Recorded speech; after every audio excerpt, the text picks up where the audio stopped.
Hi, I'm Jakari. 15 years ago, my world imploded when my wife Vanessa packed her bags and walked out on me and our three kids, Amara, Marcus, and Jaden, to be with some hotshot executive named Richard. The kids were just 8, 6, and 4 at the time. She didn't even say goodbye to them. Just left a note saying she needed to find herself and that we deserved better. I still remember holding that piece of paper, my hands shaking so hard I could barely read her handwriting. "Dad, is everything okay? You look like you've seen a ghost," Amara said, walking into my home office where I was reviewing some client files. Now 23, she'd graduated college last year and was working at a marketing firm downtown. I smiled, setting down my coffee mug. "Just thinking about how proud I am of you kids. How's the new job treating you?" "It's amazing. Charlotte gave me my first solo client yesterday. But don't change the subject. You had that 1,000-yard stare again?" Amara leaned against my desk, her dark eyes, so like her mother's, studying my face.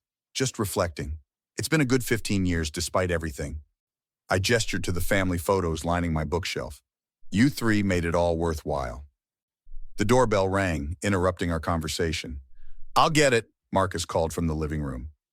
At 21, he was home from college for summer break. The sound of the front door opening echoed through the house. Seconds later, Marcus appeared in my doorway, his face pale. "Dad, you need to come here, now." "What's wrong?" Amara asked, already moving toward her brother. It's Mom. She's at the door." The silence that fell was deafening. 15 years without a word, not even a birthday card. And now she was standing on our doorstep? "You've got to be kidding," I muttered, rising from my chair. Jaden emerged from his bedroom, wireless headphones around his neck. "Did someone say Mom? Like our mom?" I walked to the front door, my three children trailing behind me like a protective barrier. And there she was, Vanessa. Older, hair shorter and streaked with gray, but unmistakably, the woman who'd abandoned us. "Jakari," she said, her voice breaking. I didn't know if you still lived here." "We do," I replied flatly. "What do you want?" She clutched her purse tightly. "Can I come in? Please? I need to talk to you, to all of you." "Why?" Marcus demanded. 15 years of silence and now you want to talk?" "I made a terrible mistake," Vanessa whispered. "Richard and I, it's over. Has been for years. I've been trying to get my life together to be worthy of..." "Of what?" Amara interrupted. "Of suddenly reappearing in our lives like nothing happened?" "No, of course not. Mom?" Jaden stepped forward slightly. At 19, he had the fewest memories of her. "You missed everything. Every single thing. My first basketball championship, Marcus's valedictorian speech, Amara's graduation. Dad did it all, alone." "I know," Vanessa said, tears streaming now. "I know, and I'll regret it for the rest of my life, but I've changed. I want to make amends, please." I felt a cold resolve hardening inside me. "The kids are adults now. If they want to speak with you, that's their choice. But as for me," I looked her directly in the eyes. "You're 15 years too late." "Jakari, please." She reached for my arm. "Just hear me out."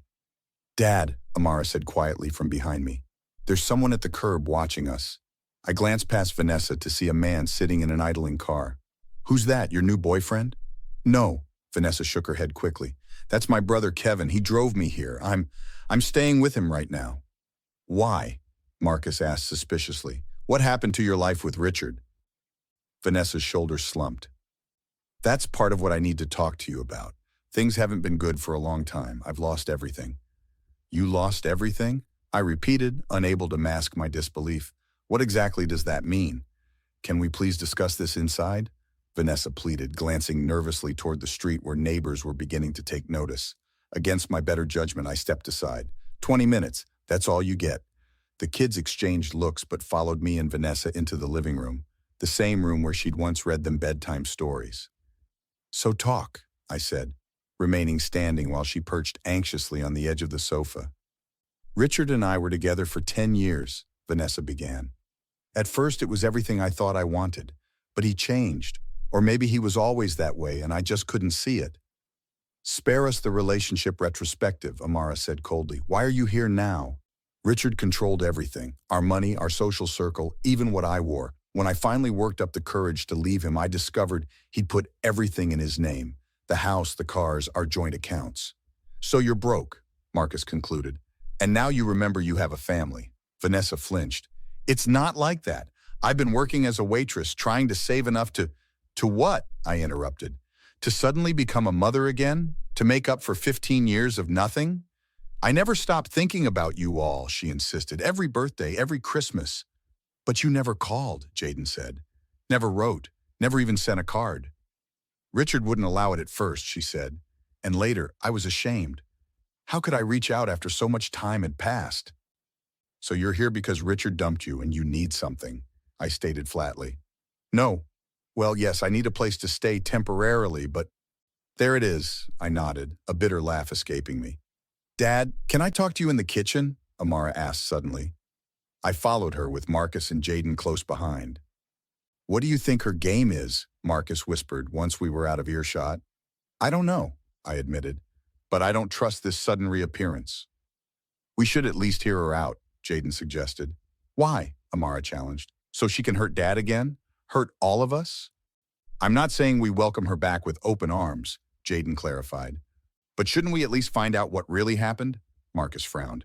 I ran into Uncle Kevin last year at the mall. He barely acknowledged me. If he's involved, something's fishy. Wait, what? I turned to Marcus. You saw Kevin and didn't tell me? It was nothing, Marcus shrugged. He basically pretended not to see me until I called his name. Then he made some excuse about being late for an appointment. I'm calling Devin, I decided, reaching for my phone. Devin had been my best friend through the divorce and everything after. As a private investigator, he'd helped me track down Vanessa initially just to serve the divorce papers. What are you thinking, Dad? Amara asked. I'm thinking there's more to this story, and I want to know what it is before we decide anything. 20 minutes later, Devin confirmed he'd look into Vanessa's current situation. Meanwhile, we returned to the living room where Vanessa sat anxiously checking her phone. Kevin's getting impatient, she said. Can I stay here tonight, just until I figure things out? No, I said firmly, but I'll pay for a hotel room for 3 days. That should give you time to make other arrangements. Jakari, please, take it or leave it, Vanessa. That's my offer. What about seeing the kids, getting to know them again? That's up to them, I replied, looking toward my children. They're adults now. They make their own decisions. I'd like to talk, Jaden said quietly. Maybe coffee tomorrow? Vanessa's face lit up. Yes, of course, whatever you want. Marcus and Amara remained silent, their expressions unreadable. I'll text you the hotel information, I told Vanessa. You should go now. As she reluctantly headed for the door, she turned back. I really am sorry, Jakari, for everything. Sorry doesn't raise 3 kids alone, I replied. Sorry doesn't heal 15 years of absence. After she left, Devin called back with surprising news. Jakari, your ex-wife is in serious trouble. Richard Bennett filed fraud charges against her 6 months ago. There's a warrant out for her arrest in California. Fraud charges? I repeated, putting Devin's call on speaker. What kind of fraud? She forged Richard's signature on loans worth about $300,000, Devin explained. Skipped her court date 3 months ago. She's a fugitive. So that's why she suddenly wants to reconnect, Amara said bitterly. I'm sending an officer to watch the hotel, Devin said. Don't confront her yet. After hanging up, Marcus broke the silence. So our mother is a criminal. Great. We don't know the full story, Jaden argued. Maybe Richard is lying. Are you seriously defending her? Amara asked incredulously. The next morning, Devin arrived with a complete file. It's a pattern. She's targeted wealthy men, entered relationships, then drained their accounts before disappearing. And Kevin? I asked. Her accomplice. They've worked together at least twice. I felt sick. So this whole thing, the tears, the apologies, it's all a setup? Most likely to establish residency here and access your finances, Devin nodded. We need to confront her, Marcus insisted. And then turn her in, Jaden asked, conflicted. Yes, Amara stated firmly. She abandoned us. Now she's trying to use us. At the cafe, Vanessa's face fell, seeing all 4 of us approach. I thought it would just be Jaden, she said.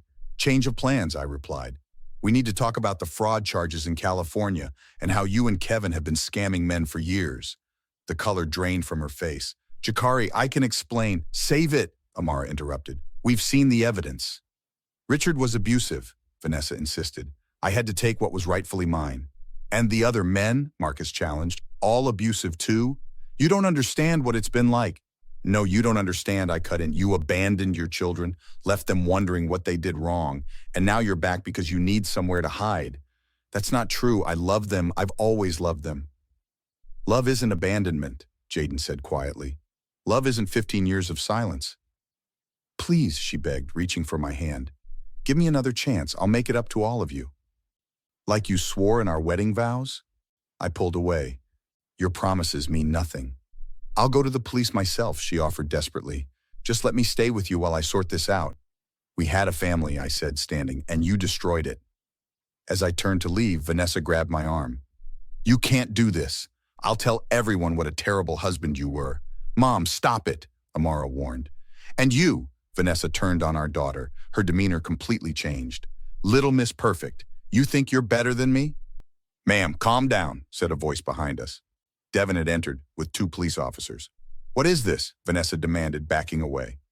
The right thing, I answered simply. Vanessa Bennett, one of the officers asked.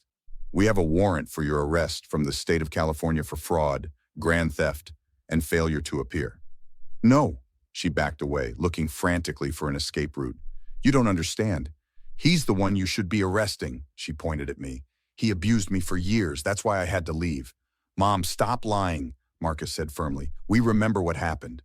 You were too young, she snapped. You don't know anything. The officers moved forward to handcuff her, reciting her rights. As they did, Kevin burst into the cafe. What's going on, Vanessa? He froze when he saw the police. Sir, are you Kevin Reynolds? The second officer asked. Kevin immediately turned to flee but was blocked by Devin. Within minutes, both Vanessa and Kevin were in custody, being led to separate police cars. Jakari, Vanessa called out desperately. Don't let them do this. Tell them it's all a misunderstanding. I watched silently as they drove away, feeling a complex mix of emotions, relief, sadness, and finally closure. Back home, we sat in the living room, processing what had happened. Do you think she ever really loved us? Jaden asked quietly. I think she loved what we represented, I replied after careful consideration. A stable family, security. But when something more exciting came along, she chose herself, Amara finished, just like she always did. I feel bad for her, Marcus admitted. Not enough to forgive her, but her life is a mess. She made her choices, I said, just like we've made ours. And I'm proud of the choices you 3 have made. The people you've become. Because of you, Dad, Amara said, squeezing my hand. You could have fallen apart after she left, but you didn't. You stepped up. What happens now? Jaden asked. Will we have to testify against her? Possibly, I nodded. Devin says the evidence in California is substantial. They may not need our testimony. 2 months later, we received word that Vanessa had accepted a plea deal. 5 years in prison with the possibility of parole after 3, plus restitution to her victims.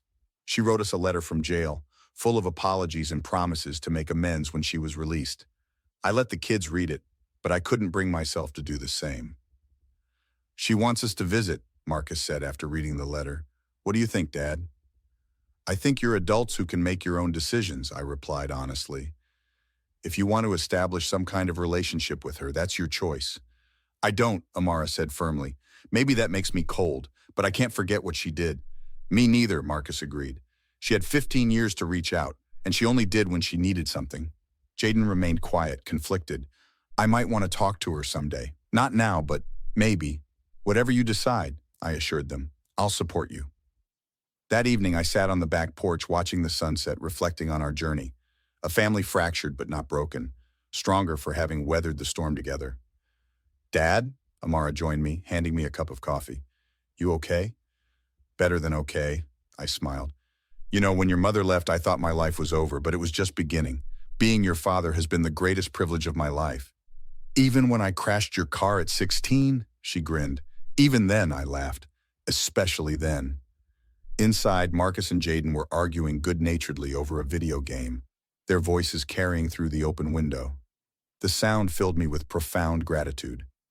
Vanessa had walked away from this, from the beautiful chaos of family, from watching our children grow into remarkable adults. That was her loss, not ours. We had survived her abandonment. More than survived. We had thrived. What are you thinking about? Amara asked. That sometimes the best revenge isn't about getting even, I replied. It's about moving forward and creating a life so good that the person who hurt you becomes irrelevant to your happiness. I'll drink to that. She clinked her mug against mine. As the stars began to appear in the darkening sky, I realized that the chapter of our lives involving Vanessa was finally, truly closed, and I felt nothing but peace. Have you ever had to choose between forgiveness and self-preservation? What would you have done in Jakari's situation? Share your thoughts in the comments below, and don't forget to like and subscribe for more stories about life's complicated journeys.